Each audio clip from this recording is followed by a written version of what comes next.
Halo teman-teman, pada kesempatan ini kami dari kelompok 1 akan mempresentasikan hasil diskusi kami mengenai analisis SWOT Undang-Undang Nomor 5 Tahun 1974 tentang pokok-pokok pemerintahan di daerah. Kepada pemateri saya persilahkan, selamat mendengarkan. Baik, yang pertama kita masuk pada pendahuluan. Undang-Undang Nomor 5 Tahun 1974 tentang pokok-pokok pemerintahan di daerah merupakan salah satu tingkat penting dalam sejarah pemerintahan daerah di Indonesia. Undang-undang ini lahir pada masa Orde Baru di bawah kepemimpinan Presiden Soeharto dengan tujuan menciptakan stabilitas politik dan efisiensi pemerintahan. Pemerintah pusat berperan dominan dalam mengatur daerah dengan orientasi utama pada pembangunan nasional yang terpusat. Namun, meskipun undang-undang ini berupaya menciptakan keseragaman dalam tata kelola pemerintahan, banyak kritik muncul karena kebijakan ini dianggap terlalu sentralistis sehingga membatasi ruang gerak daerah dalam menentukan kebijakan pembangunan sesuai kebutuhan masyarakat lokal.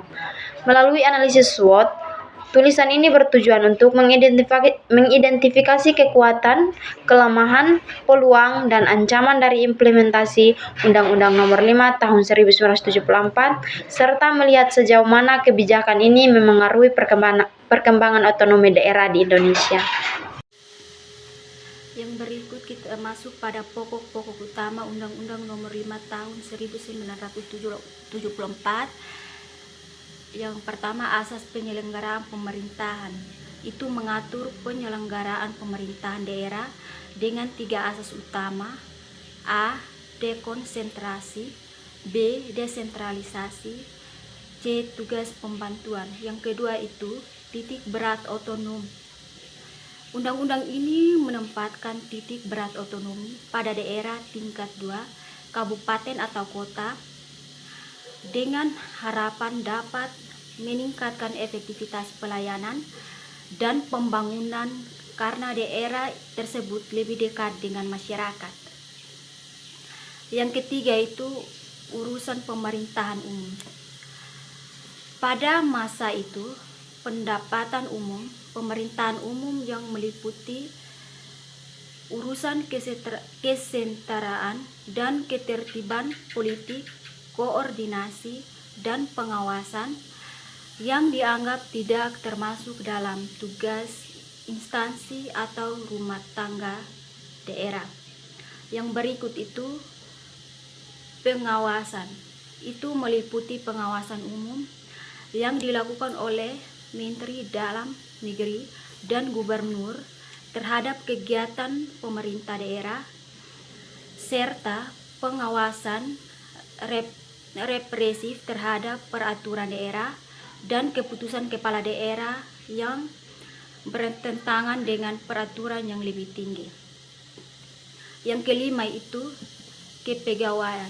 Itu mengatur kedudukan pegawai negeri dan pegawai daerah yang dipembentukan atau dipekerjakan di daerah, serta pembinaan kepegawaiannya berada di bawah pimpinan kepala daerah yang bersangkutan. Yang terakhir itu pendapatan daerah. Itu mengatur sumber pendapatan daerah yang bersumber dari pendapatan asli daerah atau pajak daerah, retribusi, dan hasil perusahaan daerah. Oke, baik, selanjutnya kita masuk pada uraian teoritis. Uraian teoritis analisis SWOT merupakan metode untuk menilai kebijakan atau program berdasarkan 4 aspek utama. Yang pertama itu kekuatan, kedua kelemahan, ketiga peluang, dan keempat yaitu ancaman. Otonomi daerah berarti pemberian kewenangan pada pemerintah daerah untuk mengatur dan mengurus urusan pemerintah dan kepentingan masyarakat setempat sesuai dengan peraturan perundang-undangan.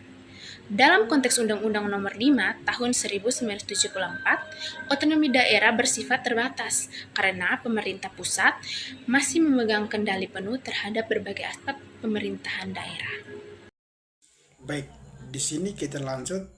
Yang pertama, kekuatan dibagi menjadi 5. Yang pertama, keseragaman aturan pemerintah daerah.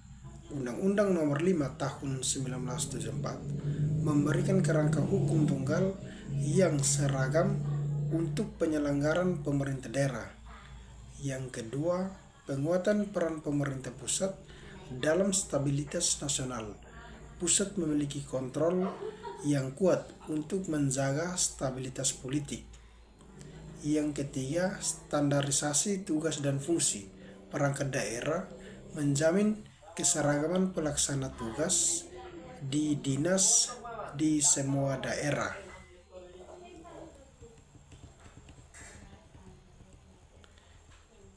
Yang keempat, mempermudah pelaksanaan pembangunan nasional. Setelah aspek kekuatan, ada aspek kelemahan. Aspek kelemahan ada 5, yaitu sentralisasi berlebihan mengurangi otonomi daerah, birokrasi lambat dan berlapis, melemahnya akuntabilitas lokal kepada masyarakat, risiko penyalahgunaan wewenang oleh elit pusat atau daerah, ketidakcukupan respon terhadap keragaman lokal. Aspek yang ketiga yaitu peluang. Peluang dibagi menjadi yang pertama, pelaksanaan pembangunan terarah melalui koordinasi nasional. Yang kedua, peningkatan kapasitas teknis melalui program pusat. Yang ketiga, penguatan identitas negara dalam integrasi nasional. Yang keempat, kemudahan mobilisasi sumber daya untuk proyek strategis. Yang kelima, standar administrasi mempermudah evaluasi nasional. Aspek yang terakhir yaitu ancaman. Ancaman dibagi menjadi yang pertama, kesenjangan pembangunan antar daerah. Yang kedua, reaksi sosial terhadap kebijakan top down. Yang ketiga, ketergantungan daerah pada alokasi pusat. Yang keempat, erosi legitimasi pemerintahan lokal. Yang kelima, penghambat inovasi kebijakan lokal.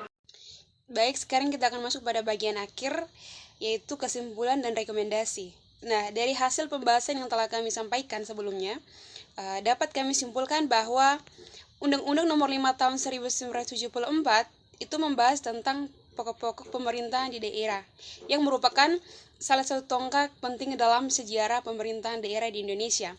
Undang-Undang Nomor 5 Tahun 1974 memiliki kontribusi penting dalam menjaga stabilitas nasional dan memperkuat integrasi bangsa di masa awal pembangunan Orde Baru.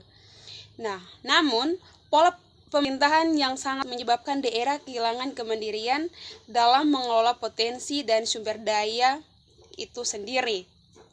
Nah, selanjutnya kami juga memiliki beberapa rekomendasi bahan pertimbangan untuk perbaikan ke depannya, yaitu rekomendasi tersebut itu ada 5 bagian. Yang pertama itu perlu revisi kebijakan yang mengarah pada desentralisasi dan pemberdayaan daerah. Yang kedua itu meningkatkan kapasitas aparatur daerah agar mandiri. Yang ketiga itu membangun sistem pengawasan partisipatif dan transparan. Yang keempat, mengoptimalkan peran masyarakat dalam proses kebijakan daerah. Nah, yang terakhir, menjaga keseimbangan antara kontrol pusat dan kemandirian daerah. Nah, sekian dari kami, semoga bermanfaat. Terima kasih. Saya kembalikan kepada moderator. Inilah hasil presentasi kami. Sekian dan terima kasih.